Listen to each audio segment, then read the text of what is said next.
2016 not നിരോധനം സത്യം പറഞ്ഞാൽ ഇന്ത്യയുടെ സാമ്പത്തിക ചരിത്രത്തിലെ ഏറ്റവും വലിയൊരു പരീക്ഷണമായിരുന്നു അത്, അല്ലേ? ഒരുപാട് വിവാദങ്ങളുണ്ടായി. അപ്പോൾ 8 വർഷം കഴിഞ്ഞിരിക്കുന്നു. എന്താണ് ശരിക്കും ആ ഷോക്ക് തെറാപ്പി കൊണ്ട് സംഭവിച്ചത്? നമുക്കൊന്ന് വിശദമായിട്ട് നോക്കിയാലോ. തുടക്കത്തിലെ നമുക്ക് ഏറ്റവും പ്രധാനപ്പെട്ട ചോദ്യം ചോദിക്കാം. ഈ നോട്ട് നിരോധനം ഒരു വിപ്ലവമായിരുന്നോ അതോ ഒരു വലിയ പരാജയമായിരുന്നോ? നമുക്കിതിന്റെ അവസാനം ഒരു ഉത്തരത്തിലേക്ക് എത്താൻ പറ്റുമെന്ന് നോക്കാം. നമുക്ക് കുറച്ചൊന്ന് പുറകോട്ട് പോകാം. ആ ദിവസത്തിലേക്ക് 2016 നവംബർ 8. ഓർമ്മയില്ലേ? ഒരൊറ്റ രാത്രി കൊണ്ട് എല്ലാം തലകീഴായി മറിഞ്ഞ ആ അപ്രതീക്ഷിത പ്രഖ്യാപനം. നമ്മുടെ കയ്യിലിരുന്ന 500, 1000 രൂപയുടെ നോട്ടുകൾക്ക് വെറുമൊരു കടലാസിന്റെ വില പോലും ഇല്ലാതായ ആ നിമിഷം. അപ്പോൾ എന്തിനായിരുന്നു ഇങ്ങനൊരു നീക്കം? സർക്കാർ മുന്നോട്ടുവെച്ച ലക്ഷ്യങ്ങൾ എന്തൊക്കെയായിരുന്നു? നമുക്കത് നോക്കാം. പ്രധാനമായിട്ടും 3 കാര്യങ്ങളാണ് സർക്കാർ പറഞ്ഞത്. ഒന്നാമത്തത് രാജ്യത്തുള്ള കള്ളപ്പണം മുഴുവൻ ഇല്ലാതാക്കുക. രണ്ടാമത് കള്ളനോട്ടുകൾ അത് പൂർണ്ണമായിട്ട് നിർത്തലാക്കുക. പിന്നെ തീവ്രവാദത്തിന് പോകുന്ന പണത്തിന്റെ ഒഴുക്ക് തടയുക. ശരിക്കും പറഞ്ഞാൽ വളരെ വലിയ ആംബിഷ്യസ് ആയിട്ടുള്ള ലക്ഷ്യങ്ങൾ തന്നെയാണ്, അല്ലേ? ശരി, എപ്പോഴും ഒരു നാണയത്തിന് 2 വശങ്ങളുണ്ടാവുമല്ലോ. അപ്പോൾ നമുക്കിതിന്റെ നല്ല വശങ്ങൾ എന്തൊക്കെയാണെന്ന് നോക്കാം. നോട്ട് നിരോധനം കൊണ്ട് ചില നേട്ടങ്ങളുണ്ടായി എന്ന് പറയുന്നവരുണ്ട്. എന്തൊക്കെയാണവ? ഇതിനെ ഒരുതരം ഷോക്ക് ട്രീറ്റ്മെന്റ് ആയിട്ടാണ് പല സാമ്പത്തിക വിദഗ്ധരും കാണുന്നത്. അതായത് നമ്മുടെ സമ്പദ്വ്യവസ്ഥയെ പെട്ടെന്നൊന്ന് പിടിച്ചു കുലുക്കി ഒരു പുതിയ ദിശയിലേക്ക് കൊണ്ടുപോകാനുള്ള ഒരു ശ്രമം, ഒരു ഷോക്ക് കൊടുത്ത് ശരിയാക്കുന്ന പോലെ.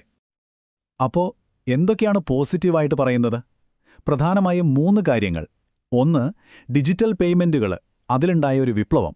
2, രാജ്യത്തിന് കിട്ടുന്ന നികുതി വരുമാനം കൂടി.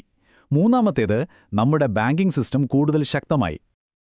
ഇവിടെയാണ് ശരിക്കും രസകരമായൊരു കാര്യം നടന്നത്. ആളുകളുടെ കയ്യിലുള്ള കാശ് മുഴുവൻ ബാങ്കിലിടാൻ അവർ നിർബന്ധിതരായല്ലോ. അപ്പോൾ എന്തുപറ്റി? അതുവരെ ടാക്സിന്റെ പരിധിയിൽ വരാതിരുന്ന ഒരുപാട് പേര്, ഒരുപാട് ബിസിനസ്സുകൾ ആദ്യമായിട്ട് ടാക്സ് ഫയൽ ചെയ്യാൻ തുടങ്ങി. അതോടെ രാജ്യത്തിന്റെ ടാക്സ് ബേസ് വലുതായി. ഒരുപക്ഷെ നോട്ട് നിരോധനം നമുക്ക് തന്ന ഏറ്റവും വലിയ സംഭാവന ഇതായിരിക്കും, അല്ലേ? കയ്യിൽ കാശില്ലാതായപ്പോൾ ആളുകൾ ഡിജിറ്റൽ പേയ്മെന്റിലേക്ക് മാറി. UPI. ഇന്ന് ഗ്രാമങ്ങളിൽ പോലും ഒരു ചെറിയ ചായക്കടയിൽ ചെന്നാൽ പോലും നമ്മൾ ഫോൺ എടുത്ത് സ്കാൻ ചെയ്ത് പണം കൊടുക്കുന്നു. ഇത് നമ്മുടെ ഇക്കോണമിയിൽ കുറച്ചുകൂടി ട്രാൻസ്പാരൻസി, അതായത് സുതാര്യത കൊണ്ടുവന്നു.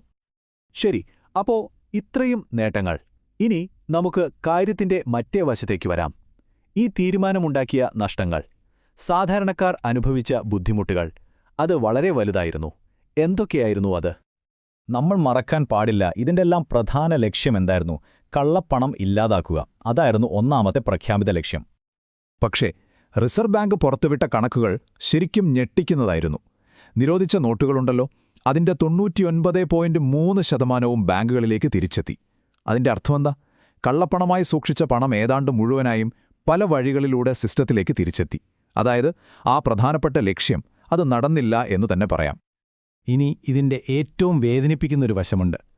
പണം മാറിക്കിട്ടാൻ വേണ്ടി ബാങ്കിന് മുന്നിൽ മണിക്കൂറുകളോളം ക്യൂ നിന്ന 100-ലധികം സാധാരണക്കാർക്ക് അവരുടെ ജീവൻ നഷ്ടപ്പെട്ടു. അത് ഈ തീരുമാനത്തിന്റെ ഒരു വലിയ മാനുഷിക ദുരന്തം തന്നെയായിരുന്നു.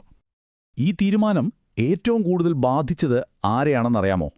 നമ്മുടെ രാജ്യത്തെ 90% തൊഴിലാളികളും ജോലി ചെയ്യുന്ന അസംഘടിത മേഖലയെയാണ്.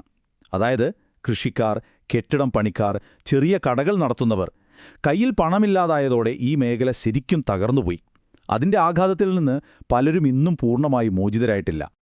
ഇതൊക്കെ കൂടാതെ രാജ്യത്തിന്റെ മൊത്തത്തിലുള്ള സാമ്പത്തിക വളർച്ചയെയും ഇത് ചെറുതായിട്ടൊന്ന് പിന്നോട്ട് വലിച്ചു.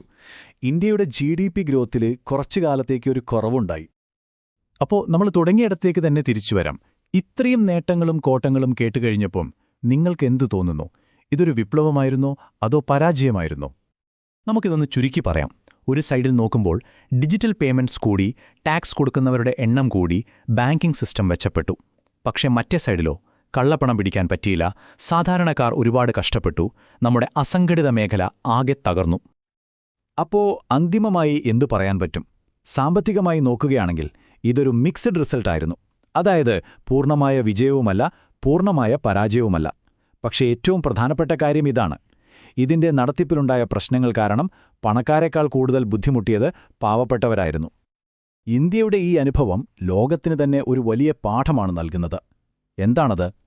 ഒരു രാജ്യത്ത് വലിയ സാമ്പത്തിക മാറ്റങ്ങൾ കൊണ്ടുവരുമ്പോൾ അതിന് എത്രത്തോളം നല്ല തയ്യാറെടുപ്പ് വേണം, സാധാരണ ജനങ്ങളെ അതെങ്ങനെ ബാധിക്കുമെന്ന് എത്രത്തോളം ആഴത്തിൽ ചിന്തിക്കണം എന്നതിൻ്റെ ഒരു വലിയ ഓർമ്മപ്പെടുത്തലാണിത്. അവസാനമായി ഞാൻ ഈ ഒരു ചോദ്യം നിങ്ങളുടെ മുന്നിലേക്ക് വെക്കുകയാണ്. ഒരു രാജ്യത്തിൻ്റെ സമ്പദ്വ്യവസ്ഥയെ മൊത്തത്തിൽ പരിഷ്കരിക്കാൻ ശ്രമിക്കുമ്പോൾ ആരുടെ താൽപ്പര്യങ്ങൾക്കാണ് നമ്മൾ ഏറ്റവും കൂടുതൽ മുൻഗണന കൊടുക്കേണ്ടത്? ഇതൊന്നാലോചിച്ച് നോക്കൂ.